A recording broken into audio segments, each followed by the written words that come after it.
Sahabat sekalian, kita berjumpa di dalam program Hujah episode ke-8. Kita masih akan melanjutkan kajian kita untuk menjawab narasi-narasi yang muncul dari sumber-sumber di dalam medsos yang melakukan provokasi terhadap agama, khususnya terhadap agama Islam.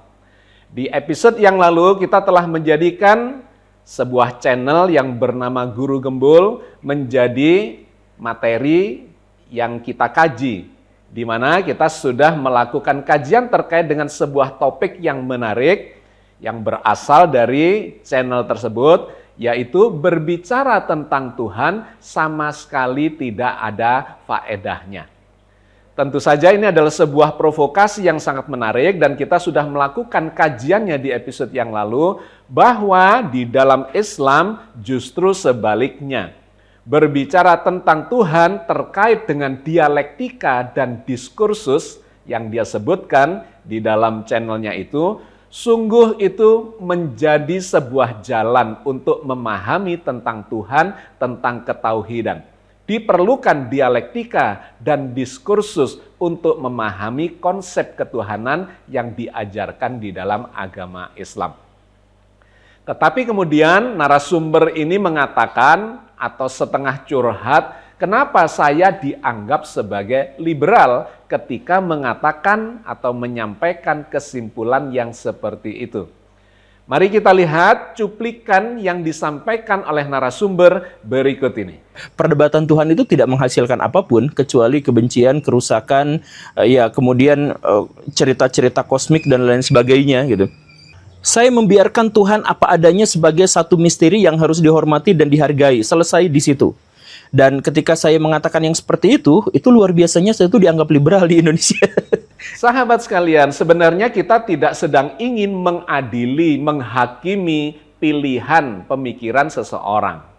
Tetapi dikarenakan dia sebagai narasumber mengatakan bahwa dialektika dan diskursus terkait dengan ketuhanan itu sama sekali tidak memberikan faedah, maka itulah yang harus kita jawab. Dan kita sudah jawab di episode yang lalu, bahwa di dalam Islam justru dianjurkan melakukan pemikiran secara dialektika dan melakukan diskursus untuk melakukan pemahaman, kajian terkait dengan ketauhidan itu.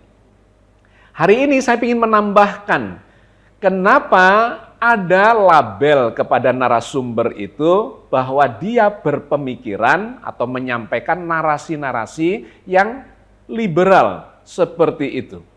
Ternyata memang ketika kita telisik di video tersebut, di awalnya dia mengemukakan contoh-contoh pemikiran yang sekuler dan liberal dari 3 filsuf besar di abad 17, abad 19, dan abad 20.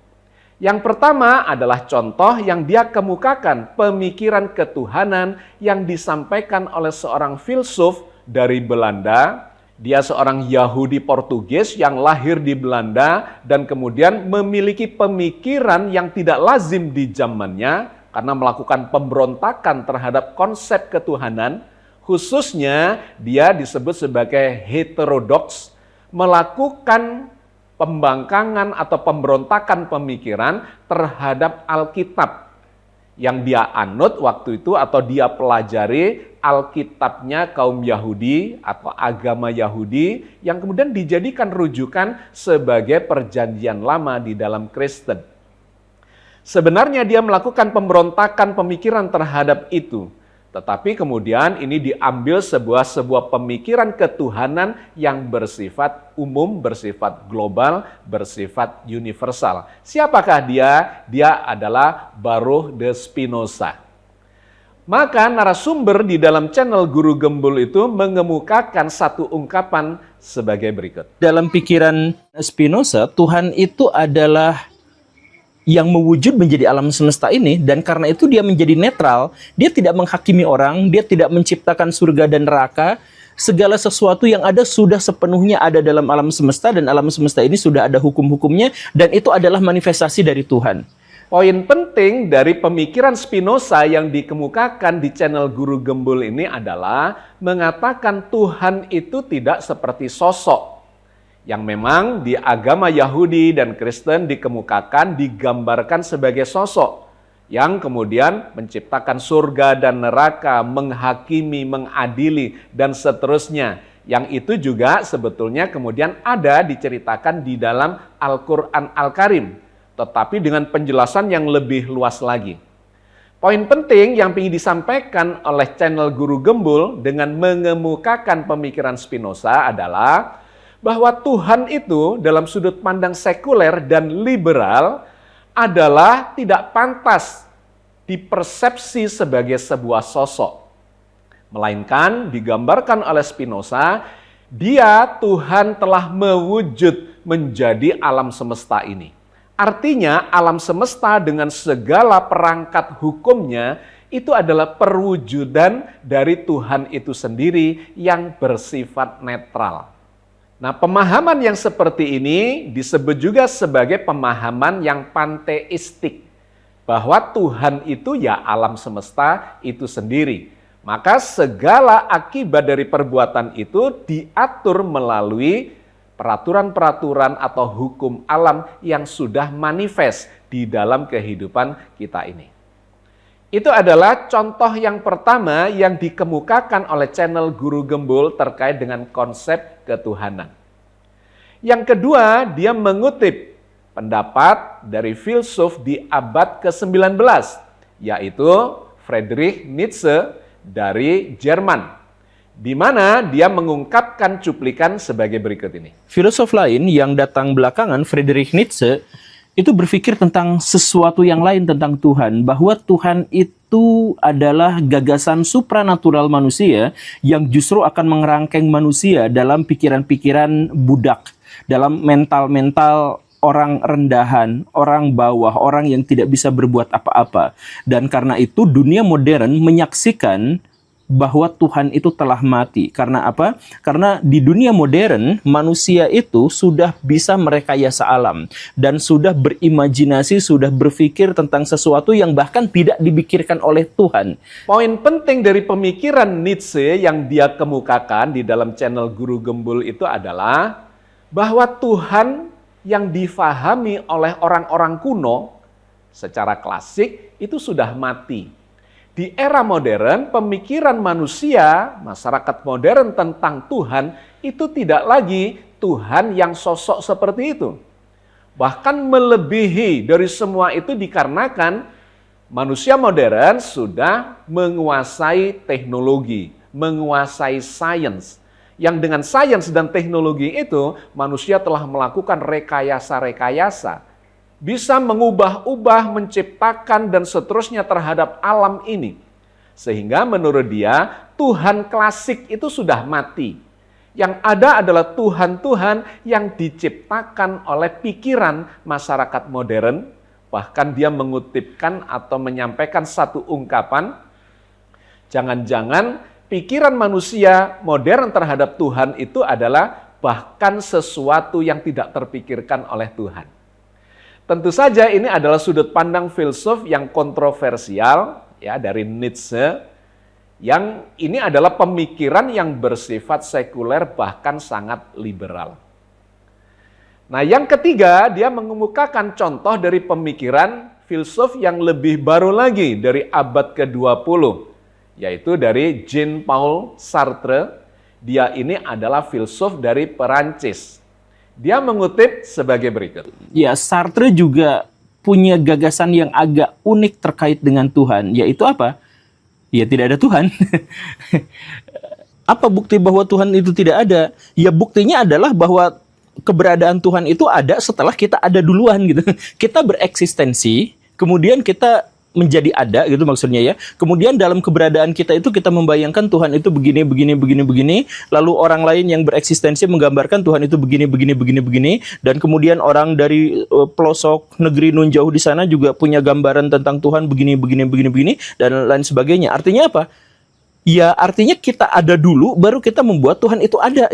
Poin penting yang disampaikan channel itu ketika mencuplik pendapatnya Sartre ini adalah mengatakan bahwa Tuhan itu sesungguhnya tidak ada. Dikarenakan Tuhan itu diadakan oleh manusia yang berpikir, Eksistensi manusia lebih dulu ada, dan setelah itu barulah dia memikirkan, mengadakan, menciptakan Tuhan sesuai dengan versinya sendiri. Sehingga si A memiliki versi tentang Tuhan yang A, B memiliki versi Tuhan B, C dan seterusnya memiliki versi Tuhan yang berbeda-beda, dan kemudian dia mengatakan, ya sudah kalau begitu ciptakan saja Tuhan sesuai dengan keinginan dan kemauan kita. Poin pentingnya menurut Sartre adalah Tuhan itu sesungguhnya tidak ada, dan adanya dikarenakan diadakan oleh manusia yang eksis terlebih dahulu.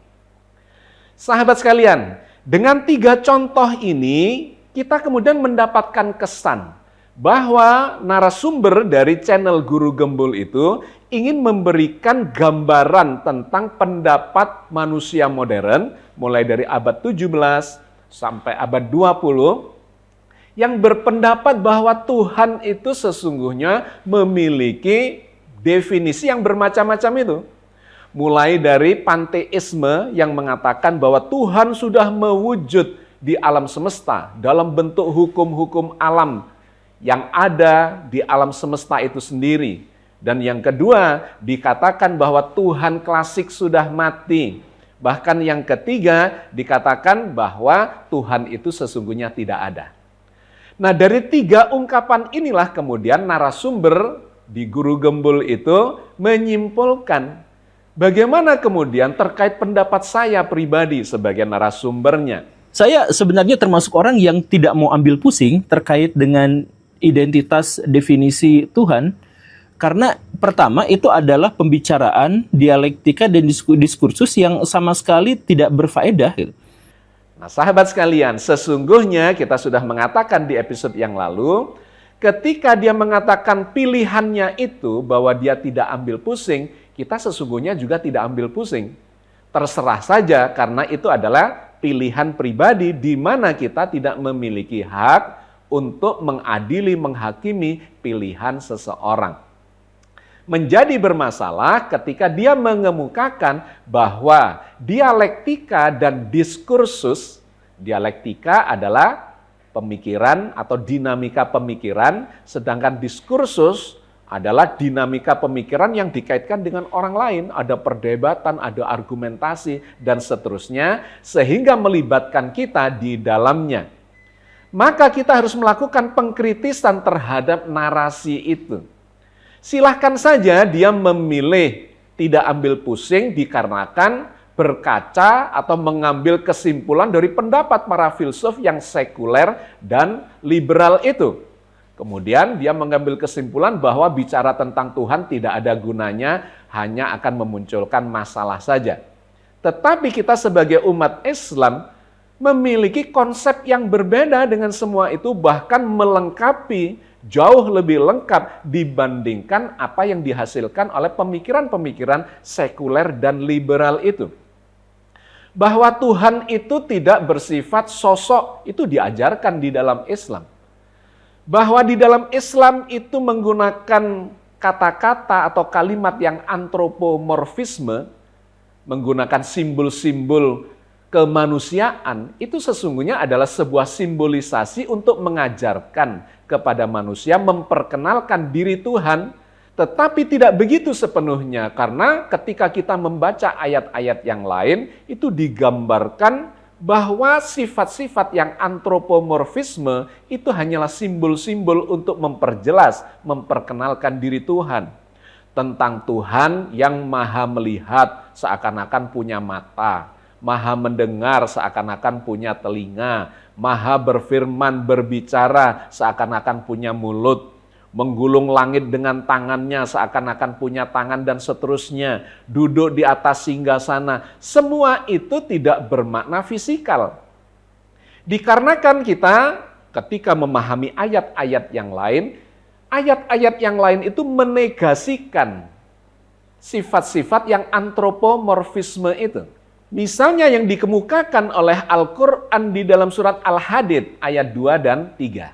Lahu mulkus samawati wal ard, yuhyi wa yumit, wa huwa ala kulli syai'in qadir. Huwal awwalu wal akhiru wal zahiru wal batin, wa huwa bikulli syai'in alim. Kepunyaannya lah kerajaan langit dan bumi. Dia menghidupkan dan mematikan, dan Dia maha kuasa atas segala sesuatu.